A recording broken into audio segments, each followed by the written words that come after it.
அறிவித்த 3 புதிய அப்டேட்ஸ் இதுதான் யூடியூபர்ஸ். இப்போ ரீசெண்ட் டைம்ல எங்களுக்கு நிறைய மெயில் பண்றாங்க, எங்களோட சேனலை வந்துட்டு காரணமே இல்லாம யூடியூப் வந்துட்டு டெலீட் பண்ணிருக்காங்க அப்படின்னு சொல்லிட்டு. அதுக்கு ரீசன் என்னெல்லாம் சொல்றாங்க அப்படின்னு பாத்தீங்கன்னா, இந்த repetitive content, unauthorised content, nudity content, community guidelines, இந்த மாதிரி ரீசன் சொல்லி அதுல அந்த அளவுக்கு எந்த விஷயமே இல்ல, ஆனா வந்துட்டு யூடியூப் டெலீட் பண்ணிருக்காங்க. இன்னும் சில பேர் வந்துட்டு தப்பு பண்ணிருக்காங்க, பட் சேனலை டெலீட் பண்ற அளவுக்கு அந்த வீடியோஸ்ல அந்த அளவுக்கு ஒன்றும் தப்பு இல்லை, ஆனா அவங்க சேனலை வந்துட்டு டோட்டலா டெலீட் பண்ணிருக்காங்க. இப்போ இந்த விஷயம் ஏன் அப்படிங்கறத நீங்க தெரிஞ்சுக்கலாட்டி நாளைக்கு உங்களோட சேனலும் வந்துட்டு டெலீட் ஆகுறதுக்கு நிறைய வாய்ப்பு இருக்கு. இந்த விஷயத்தை பத்தி தெளிவா பார்க்கலாம். வீடியோவை ஸ்கிப் பண்ணாம பாருங்க. அண்ட் ராஜ வித்யாலயா சேனலை இதுவரையும் நீங்க சப்ஸ்கிரைப் பண்ணாம இருந்தீங்கன்னா சப்ஸ்கிரைப் பண்ணிக்கோங்க. ராஜ வித்யாலயா சேனல் யாருக்கான சேனல் அப்படின்னு பாத்தீங்கன்னா, நீங்க ஒரு பிசினஸ் ஓனரா இருக்கீங்க, உங்களோட பிசினஸ் யூடியூப்ல growth பண்ணணும்னு நினைக்கிறீங்க அப்படின்னா உங்களுக்கான ரைட் பிளேஸ் தான் இது. எங்களோட கோச்சிங் பத்தி உங்களுக்கு டீடைல்ஸ் தெரியணும்னா rajavidyalaya.com வெப்சைட்டை வந்துட்டு நீங்க விசிட் பண்ணலாம். நாங்க வந்துட்டு நிறைய யூடியூபர்ஸ், இன்ஃப்ளூயன்சர்ஸ் அண்ட் பிசினஸ் ஓனர்ஸ்க்கு வந்துட்டு கோச்சிங் பண்ணிட்டு இருக்கோம்.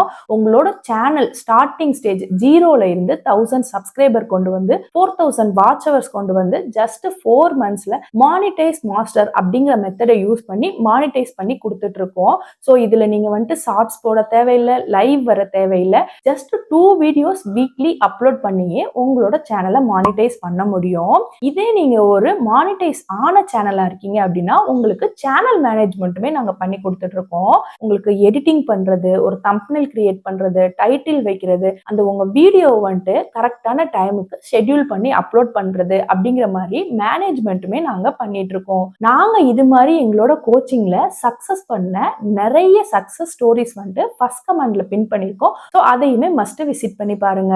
இது வந்துட்டு ஒரு தியரிங்க, நாங்களா யூகிக்கிற ஒரு கருத்து. ஏன்னா நாங்க வந்துட்டு யூடியூப்ல டிப்ஸ் எல்லாம் போட்டுட்டு வரோம், உங்களுக்கு தெரியும். அது மட்டும் இல்லாம நிறைய சேனலை வந்துட்டு நாங்க கைட் பண்றோம். ஸோ இதுல இருந்து நாங்க ஒரு பேட்டர்ன் வந்துட்டு ஃபைண்ட் பண்ணிருக்கோம். ஸோ இந்த ரீசன்னாலதான் இந்த சேனல்லாம் டெலீட் ஆகுது அப்படின்னு சொல்லிட்டு இது வந்துட்டு உங்களுக்கு நாளைக்கு உங்க சேனலை நீங்க கவனமா வச்சிருக்கிறதுக்கு ஹெல்ப்ஃபுல்லா இருக்கும் அப்படிங்கறனால இந்த விஷயத்த நாங்க ஷேர் பண்றோம். இப்போ நாங்க சேனல் ஸ்டார்ட் பண்ணும் போதெல்லாம் ஒரு இமெயில் ஐடி இருந்தா போதும் யூடியூப் சேனல் ஸ்டார்ட் பண்ணிடலாம். ஆனா இப்ப ஒரு இமெயில் ஐடி வேணும், ஒரு போன் நம்பர் வேணும், அப்படியே ஓபன் பண்ணாலும் ஐடி வெரிஃபிகேஷன், வீடியோ வெரிஃபிகேஷன், அந்த மாதிரி நிறைய விஷயங்களை வந்துட்டு யூடியூப் கொண்டு வந்துருதுங்க. ஏன்னா யூடியூப் வந்துட்டு ட்ரஸ்ட் ப்ராசஸ் வந்துட்டு பண்ற மாதிரி பண்ணிட்டு இருக்காங்க. என்னன்னு கேட்டீங்கன்னா, இப்போ நம்ம ஒருத்தரை நம்புறோம், நிறைய விஷயங்கள் ஷேர் பண்றோம், ஆனா அந்த ட்ரஸ்ட்டை வந்துட்டு அவர் உடைச்சிடுறாரு அப்படின்னு வைங்களேன். நம்ம சொல்லுவோம் இல்லையா, ஒரு தடவை அந்த ட்ரஸ்ட் உடஞ்சிருச்சுன்னா அதுக்கப்புறம் அது என்னன்னாலும் சேர்க்க முடியாது அப்படின்ற மாதிரி. சோ அதே விஷயத்தை தான் பண்றாங்க. நீங்க யூடியூப்ல வீடியோ போட்டுட்டு இருக்கீங்க, நீங்க எவ்வளவு பெரிய சேனலா வேணாலும் இருங்க, அந்த யூடியூப் கொடுத்திருக்க ஒரு கண்டிஷனை பிரேக் பண்ணிட்டீங்க அப்படின்னா டக்குன்னு சேனலை டெலீட் பண்ணிடுறாங்க. இது மாதிரிதான் இவங்க சேனல் இனிமேல் போகும் அப்படிங்கிற மாதிரி யூடியூபே வந்துட்டு ஒரு ட்ரஸ்ட் வச்சு அந்த சேனலை டோட்டலா டெலீட் பண்ணிடுறாங்க. டெலீட்டட் ப்ராசஸ்ல நிறைய வந்துட்டு அவங்க ப்ராசஸ் வச்சிருக்காங்க. எக்ஸாம்பிளுக்கு வந்துட்டு ஒரு படம் அன்னைக்கு தான் வந்திருக்கும், அதை அப்படியே வந்துட்டு நீங்க வீடியோவை கன்வெர்ட் பண்ணி போட்டுறது. இது நீங்க நினைச்சிட்டு இருக்கீங்க இது யாருக்கும் தெரியாது அப்படிங்கிற மாதிரி. படத்தை எடுக்கிறவங்க அவ்வளவு ஈஸியா இன்னொருத்தவங்க வந்துட்டு அதை ஸ்பாயில் பண்ண விட்டுருவாங்களா? ஃபர்ஸ்ட் டைமே காப்பிரைட் யார்கிட்ட இருக்கோ அந்த ஓனர்கிட்ட சப்மிட் பண்ணிட்டு தான் அந்த விஷயமே வெளியே வருது. அப்போ நீங்க வந்துட்டு ஒரு படத்தை எடுத்து போடணும் கூட அவசியம் இல்லை, டைட்டில் போட்டீங்கன்னா கூட அதுக்கு வந்துட்டு பெனால்டி கொடுக்குற அளவுக்கு கூட இப்போ நிறைய இஷ்யூ வந்துருச்சு. சம்டைம்ஸ் உங்க சேனலை டெலீட் பண்ணிடுறாங்க இதுக்காக. பாத்தீங்கன்னா அப்லோடிங் பிஹேவியருங்க. இப்ப என்ன, நம்ம ஒரு 10 வீடியோ எடுத்து வச்சிருவோம், அதை ஒரே தான் அப்லோட் பண்ணுவோம் அப்படின்னு சொல்லிட்டு அப்லோட் பண்ணுவோம். அதுல ஓடுற வீடியோ ஓடாத வீடியோ பார்த்து டெலீட் பண்ணுவோம், திரும்பி அதை அப்லோட் பண்ணுவோம். இந்த மாதிரி நீங்க அப்லோட் பண்ற விதத்தினாலையும் யூடியூப் என்ன யோசிக்கும் அப்படின்னு பாத்தீங்கன்னா, இந்த மாதிரி ஃப்ரீக்வன்சி ஹையா இருக்கு, வேற சாஃப்ட்வேர் தான் இது மாதிரி ஒர்க் பண்றாங்க இவங்க அப்படின்னு நினைச்சுக்கிட்டு உங்க சேனலை டெலீட் பண்றதுக்குமே வாய்ப்பு இருக்குங்க. அடுத்ததா பாத்தீங்கன்னா டைட்டில் பேட்டர்னுங்க. ஒரே மாதிரி டைட்டில் போடுறது, ஒரே மாதிரி வீடியோஸ் அப்லோட் பண்றது, இதுக்கும் கூட வந்துட்டு அந்த இஷ்யூஸ் வந்துட்டு கிரியேட் ஆகுது. அதுக்கப்புறம் பாத்தீங்கன்னா ஒரு போட்டோவை போட்டு பின்னாடி வந்துட்டு 2 மணி நேரம் பேசுறது. இது என்ன யோசிப்பாங்க யூடியூப்லனா, இவங்க யூடியூப்க்குன்னு எந்த எஃபோர்ட்டுமே போடல, இந்த லோ எஃபோர்ட் வீடியோக்கு மானிட்டைசேஷன் கொடுக்க வேணாம் அப்படிங்கிற மாதிரி கூட நிறைய மானிட்டைசேஷன் கேன்சல் ஆகுறதையும் நாங்க பாக்குறோம். அந்த சித்த வைத்தியம், நாட்டு வைத்தியம் அப்படின்னு சொல்லிட்டு நிறைய பேர் வீடியோ போடுறாங்க. சோ அவங்களுக்குமே இப்ப என்ன இஷ்யூ வந்திருக்குன்னா, நிறைய பேர் அதை பார்த்து சாப்பிட்டு அவங்களோட ஹெல்த்துக்கு ஏதாவது இஷ்யூ வந்துருச்சுன்னா சோ அந்த மாதிரி வீடியோஸ் போடுறவங்களுக்குமே மானிட்டைசேஷன் வந்துட்டு கட் பண்றாங்க. இப்போ அடுத்து யூடியூப நீங்க எப்படி எல்லாம் யூசேஜ் பண்றீங்க அப்படிங்கறத பொறுத்துங்க.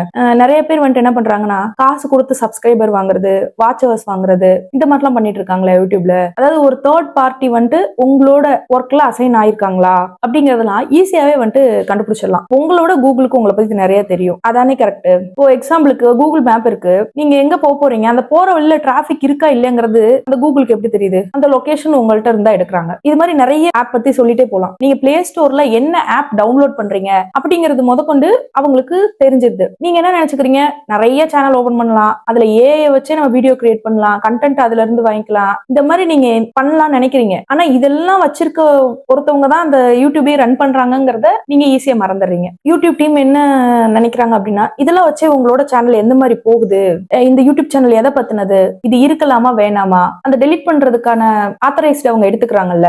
இதெல்லாமும் நீங்க கொஞ்சம் கவனமா இருக்க வேண்டிய விஷயம் அப்படிங்கறத நாங்க சொல்றோம். இப்போ ஒரு பெரிய யூடியூபர் தான், அவர் கனடால இருந்து ஒரு வீடியோ போடுறாரு, இந்தியர்கள் எல்லாம் இவ்வளவு மோசமா இருக்காங்க அப்படிங்கிற மாதிரி ஒரு டாபிக் வச்சு வீடியோ போடுறாருன்னா, அவர் குறிப்பிட்ட ஒரு விஷயத்த தாக்குறாருன்னு அர்த்தம். இந்த மாதிரி ஒரு குறிப்பிட்ட விஷயத்தை தாக்குறப்ப உங்களோட சேனலை பேன் பண்றதுக்கும் உங்களோட சேனலை டெலிட் பண்றதுமே யூடியூப் பண்றாங்க. யூடியூப்ல இப்ப ஏஐ நிறைய யூஸ் பண்றாங்க, அதனாலதான் சேனலை டெலிட் பண்றாங்க அப்படின்னு நிறைய பேர் கேக்குறீங்க. ஆனா ஏஐ யூஸ் பண்றதுனால யூடியூப் யாரையும் டார்கெட் பண்ணி டெலிட் பண்ணலங்க. நீங்க அந்த ஏஐ எப்படி யூஸ் பண்றீங்கிறது இருக்கு. நீங்க ஒரு கவர்மெண்ட்டுக்கு ஆப்போசிட்டாவோ இல்ல ஒரு பெரிய பவர்ல இருக்கவங்களுக்கு ஆப்போசிட்டாவோ வைலண்டாவோ ஏதாவது பண்ணும்போதுதான் உங்க சேனலை டெலிட் பண்றாங்க.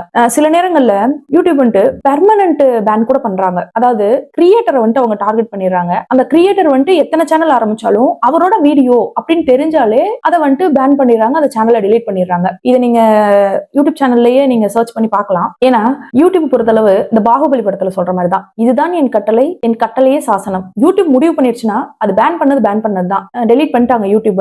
என்னால ரெக்கவர் பண்ண முடியுமா அப்படின்னு கேட்டீங்கன்னா ரெக்கவர் பண்ண முடியாதுங்க. ஏன்னா நாங்களே இந்த மாதிரி நிறைய விஷயத்த பாக்குறோம். சில சேனலை ரெக்கவர் பண்ண முடியுது, சில சேனலை சுத்தமா ரெக்கவரே பண்ண முடியல. யூடியூப் பிளாட்ஃபார்ம் மாதிரி இன்னொரு ஒரு பிளாட்ஃபார்ம் ஒரு டஃப் காம்படிட்டரா வந்தா யூடியூப் இந்த மாதிரி விஷயங்கள், அதாவது இந்த அப்டேட்ஸ் எல்லாம் தளர்த்தி வேற ஒரு அப்டேஷனை கொண்டு வரலாங்க. ஆனா இப்போதைக்கு யூடியூப் பொறுத்த அளவுக்கு அதுக்கு ஒரு டஃப் காம்படிட்டர் அப்படிங்கிற மாதிரி ஒரு பிளாட்ஃபார்ம் இங்க இல்ல. அதனால உங்க சேனல் டெலிட் ஆச்சுன்னா அதை ரெக்கவர் பண்ணவும் முடியாதுங்க. சில நேரங்கள்ல யூடியூப் ஸ்ட்ரிக்டான கைட்லைன்ஸ் நிறைய வச்சிருக்காங்க, கண்டிஷன்ஸ்மே வச்சிருக்காங்க, அதனால டெலிட் ஆகுது உங்க சேனல். இல்ல யூடியூப் ஏஐனால சம்டைம்ஸ் டெலிட் ஆகிற சேனலும் இருக்குங்க. இப்ப நான் சொன்ன விஷயங்கள் எல்லாமே கூகுள் டீமோ யூடியூப் டீமோ இதுதான் நாங்க டெலிட் பண்ணதுக்கு ரீசன் சொல்லல. இது எதுக்காக அப்படின்னு பாத்தீங்கன்னா, இந்த மாதிரி சின்ன சின்ன தவறுகள் நம்ம நினைக்கிறது கூட யூடியூப்ல உங்க சேனலை பேன் பண்ற அளவுக்கு இருக்கு அப்படிங்கறத தான் நாங்க சொல்ல வரோம். யூடியூப் கரெக்டா என்னால கொண்டு போக முடியுமா தெரியல அப்படின்னு நினைச்சீங்கன்னா நீங்க நம்மளோட கோச்சிங்ல ஜாயின் பண்ணலாம். நம்ம நிறைய சேனலுக்குமே மேனேஜ்மெண்ட்ல பண்ணிட்டு இருக்கோம்.